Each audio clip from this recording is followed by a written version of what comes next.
Hello friends, नमस्कार, राधे राधे। स्वागत है आपका कुक विद शालू चौधरी में। और जैसा कि आप देख सकते हैं, आज हमने बनाया है क्रिसमस केक।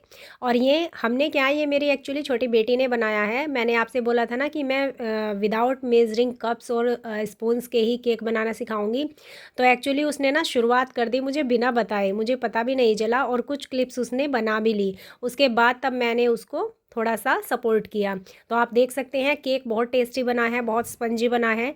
और यहाँ पर आप देख सकते हैं इसने ग्लास ले लिया है। बस हमें ध्यान रखना है कि जो ग्लास या कटोरी है वो इस तरह की शेप में होना चाहिए। और दूसरी बात, उसमें जो मैदा आए वो 120 ग्राम आए। ठीक है जी, बस ये हमें ध्यान रखना है कि जो भी कटोरी या ग्लास यूज़ करेंगे उसमें 120 ग्राम मैदा आनी चाहिए। फिर हमें किसी कप की ज़रूरत नहीं पड़ेगी, हम इसी पर निशान लगा लेंगे। तो यहाँ पर आप देख सकते हैं 9 इंच का ये ग्लास है। और यहाँ पर क्योंकि हमें 1/3 कप की ज़रूरत होती है तो यहाँ पर 3 इंच पर निशान लगाया इसने। और फिर हमें आधा कप की ज़रूरत पड़ती है तो यहाँ पर 4.5 इंच पर निशान लगाया। तो ये 9 इंच के ग्लास से इसने मेज़रमेंट किया। और ये क्लिप मेरी बेटी ने खुद ही शूट किया था, मैं तो अंदर काम में लगी थी। और ये कुकर जो हम यूज़ करते हैं उसके ऊपर रिंग लगाकर इसने एक हाथ से इसको रखा, सेट किया और दूसरे हाथ से क्लिप बनाई। कुकर का ढक्कन हमें लगा देना है, सीटी निकाल लेनी है और सिम आंच रखनी है। अब यहाँ पर जो मोल्ड लिया था उसमें इसने ग्रीसिंग करके ऑयल की और बटर पेपर लगा दिया है। अगर बटर पेपर नहीं लगाएं तो सेम जैसे कि पहले केक में मैंने बताया है, ग्रीसिंग करके और हल्की सी ना मैदा डस्ट कर देंगे, आधा चम्मच। तो जी यहाँ पर ये इसने निशान लगा लिए थे। अब ये यहाँ पर बताएगी कि 1/3 जो ग्लास है वो हमें यहाँ पर ऑयल लेना है। बस तेज़ महक वाला ऑयल हमें यहाँ पर यूज़ नहीं करना है। तो यहाँ पर हमने लिया है ये सनफ्लावर ऑयल और इसको हमने ले लिया है एक बड़े बाउल में। 1/3 ग्लास ये हमने लिया है। और 1/3 ग्लास यानी सेम क्वांटिटी में हमने ली है ये दही। दही बिल्कुल फ्रेश है, नॉर्मल टेम्परेचर पर रखी हुई है, रूम टेम्परेचर पर। और आधा ग्लास हमने यहाँ पर लिया है ये शुगर पाउडर, जिसको मैंने चीनी को पीस कर बनाकर रखा हुआ है। और 2 चम्मच एक्स्ट्रा ही हमें यहाँ पर शुगर पाउडर डालना है। जो नॉर्मल चावल खाने वाली चम्मच होती है ना, उसी चम्मच से 2 चम्मच एक्स्ट्रा शुगर पाउडर डाल देना है। अब हमें इसको अच्छे से मिक्स कर लेना है। तो यहाँ पर आप विस्कर का यूज़ भी कर सकते हैं, नहीं तो नॉर्मल चम्मच का यूज़ भी आप कर सकते हैं। और जब इसकी कंसिस्टेंसी कुछ इस तरह की हो जाए तो इसको हम रख देते हैं एक तरफ। लगभग 30 से 40 सेकंड के लिए हमें इसको इस तरीके से मिक्स करना होता है। अब ग्लास फिर से ले लिया है बेटी ने और इसमें ये मैदा डाल रही है। तो मैदा हमें किस तरीके से डालनी है आप देख सकते हैं। हमें ना इसको दबा दबा कर बिल्कुल भी नहीं भरना है, बस इस तरीके से स्पून से हम इसमें मैदा डालते जाएंगे। और लास्ट में क्या करेंगे, कुछ भी, या तो आप चाकू ले लीजिए या फिर चम्मच को ही आप उल्टी तरफ से ले लीजिए, हैंडल की तरफ से। और ना इसके ऊपर इस तरीके से, ये देखिए, इस तरीके से हमें यहाँ पर जो एक्स्ट्रा मैदा है वो निकाल देनी है। तो जी ये हमारी 1 ग्लास मैदा यानी 120 ग्राम मैदा हमारी निकल चुकी है। अब हम इसको ट्रांसफ़र कर लेंगे एक बाउल में, क्योंकि ड्राई इंग्रेडिएंट्स अब हमें सारे इकट्ठे कर लेने हैं। और अगर हम मेजरिंग जो स्पून होती है, टी स्पून, टेबल स्पून, उनकी बात करें तो यहाँ पर हमें टी स्पून लेनी होती है।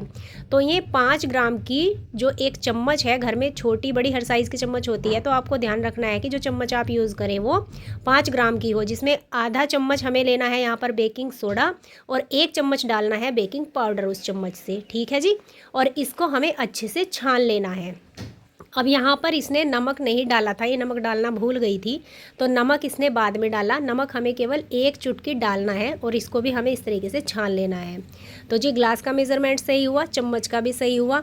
अब हम इन सबको कर लेते हैं मिक्स यहाँ पर इसने चम्मच से किया है, आप देख सकते हैं। विस्कर या चम्मच या फिर जो स्पैचुला होता है, इससे थोड़ा बड़ा चम्मच से, वो भी आप यूज़ कर सकते हैं। बस इसमें लम्प्स नहीं रहने चाहिए, है ना। और इस तरीके से जब ये पूरा मिक्स हो गया तो ये इस तरह से हार्ड कंसिस्टेंसी का था। तो यहाँ पर ये बता रही है कि यहाँ पर हमें दूध लेना है और दूध हमें आधा ग्लास लेना है। जैसे कि हम आधा कप दूध लेते हैं ना कप से, तो ग्लास से हमें आधा ग्लास दूध लेना है। और दूध आप गाय का, भैंस का, पैकेट का कोई भी ले सकते हैं। उबला हुआ दूध ठंडा करके यूज़ करना है और नॉर्मल टेम्परेचर पर रखा हुआ दूध हमें यूज़ करना है, फ्रिज का दूध बिल्कुल यूज़ नहीं करना। और ये दूध हमें 2 से 3 बार में थोड़ी थोड़ी मात्रा में डालकर इस तरीके से मिक्स करते हुए जाना है। तो जी आप देख सकते हैं लास्ट में ये बता रही है कि ये थोड़ा सा दूध बचा था, ये भी हमें इसमें डालना होगा, क्योंकि हमारा जो मिक्सचर है वो थोड़ा सा हार्ड कंसिस्टेंसी का है। और हमें इसको अच्छे से कर लेना है मिक्स फिर से। तो जो हमारा ये बैटर बनेगा वो रिबन फ्लोइंग कंसिस्टेंसी का बनेगा, जैसा कि केक का बनता है। तो ये अच्छे से जो हमारा बैटर है बन चुका है। अब हम इसको ट्रांसफ़र कर लेंगे एक टिन में, जो कि हमने पहले ही बटर पेपर वगैरह लगा कर रखी थी। तो ये देखिए, ट्रांसफ़र करने के बाद हमें इसको 3 से 4 बार टैप कर लेना है, जिससे अगर इसमें एयर बबल्स होंगे तो वो निकल जाएंगे। तो जी आप देख सकते हैं टैप कर लिया है। और अब कुकर में टेम्परेचर अच्छे से बन चुका था, और यहाँ पर अब ये कुकर में रखा है मैंने, क्योंकि बच्ची छोटी है हाथ जल जाएगा, तो इसलिए मैंने इसको इसमें रख दिया है। अब इसका ढक्कन लगा देंगे हम कुकर का। और मैं आपको आंच भी दिखा देती हूँ, गैस हमने कितनी रखी है। लो टू मीडियम आंच ही हमें यहाँ पर रखनी है, आप देख सकते हैं। और इसको हमें 30 मिनट के बाद चेक करना है। 30 मिनट का अलार्म हमने लगा दिया था, और उसके बाद जब हमने देखा तो बेटी देखकर बहुत खुश हुई, क्योंकि उसका जो केक था वो अच्छे से फूला हुआ था। आप देख सकते हैं कितने अच्छे से फूला हुआ है। अब यहाँ पर वो चेक करने के लिए आई, तो यहाँ पर इसमें ना थोड़ी सी कमी थी, नीचे का जो बैटर था वो थोड़ा गीला था। तो हमने इसको फिर से बंद कर दिया और फिर से पकने दिया 7 से 8 मिनट के लिए।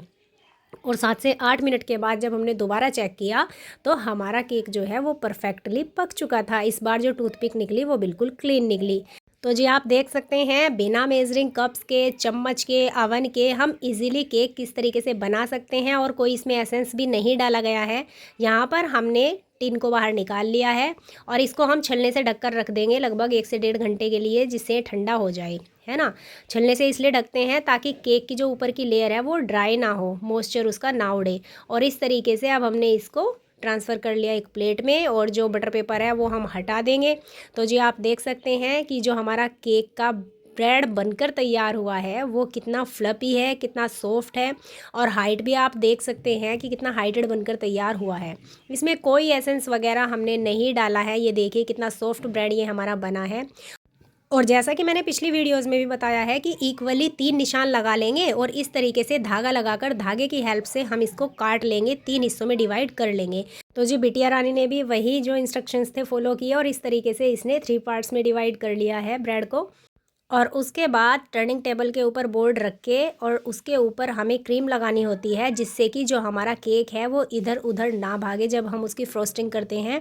तो सेम वही प्रोसेस इसने फॉलो किया है। बोर्ड पर थोड़ी सी लगा ली क्रीम, और उसके ऊपर जो बीच वाला पार्ट केक का निकला था ना, वो पार्ट हमें इसके ऊपर सेट कर लेना है इस तरीके से। और अब इसके ऊपर डाल लेंगे शुगर सिरप।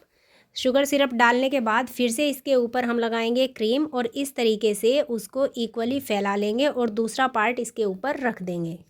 सेम यही प्रोसेस हमें हर बार फॉलो करना है।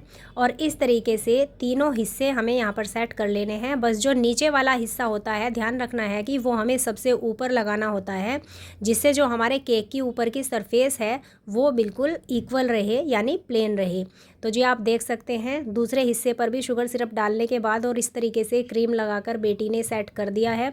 और तीसरा हिस्सा भी इसने इसके ऊपर रख दिया, जो कि मैं आपको बता रही थी कि जो नीचे वाला पार्ट होता है वो हमें ऊपर रखना होता है सबसे। और फिर से हम इसके ऊपर क्रीम लगाते हैं, और इस तरीके से हमारी जो फ्रोस्टिंग है वो पूरी हो जाती है। तो इस तरह से एक लेयर करने के बाद हम इसे आधे घंटे के लिए फ्रिज में सेट होने के लिए रख देते हैं। और उसके बाद हम इसको फ्रिज से निकाल कर बाकी का जो काम है फ्रोस्टिंग का वो पूरा कर लेते हैं। और जो फाइनल लुक है वो हमारे केक का ये है। अब बाकी की डेकोरेशन भी हम इसके ऊपर कर लेंगे। तो जी यहाँ तक ये मेरी छोटी बेटी ने ही किया है। इसके बाद जो बाकी की डेकोरेशन है ये मैंने की है। और आप देख सकते हैं जो फाइनल लुक है वो हमारे केक का कैसा है। तो यहाँ पर रात के 2 बज चुके हैं हमें ये काम करते हुए, और वो काफ़ी खुश है इसका फाइनल लुक देखने के बाद। बहुत खुश हो रही है, मम्मा ये मेरा केक बनकर तैयार है। तो जी कैसा लगा आपको ये केक की रेसिपी बताइएगा ज़रूर कमेंट करके। और अगर आप फर्स्ट टाइम चैनल पर हैं तो प्लीज़ जाने से पहले लाइक, शेयर और सब्सक्राइब ज़रूर कीजिएगा। साथ ही चैनल पर विज़िट ज़रूर करना, जहाँ पर आपको ढेर सारी रेसिपीज़ आपको हेल्दी वे में भी देखने को मिलेगी। मैं फिर से आऊँगी एक नई रेसिपी के साथ, जो कि मैंने आपको बताया कि मैं सिर्फ पानी के साथ भी केक बनाना सिखाऊंगी। वो रेसिपी भी मैं जल्द ही न्यू ईयर पर लेकर आपके सामने आऊँगी। तब तक के लिए आप सभी का बहुत बहुत धन्यवाद।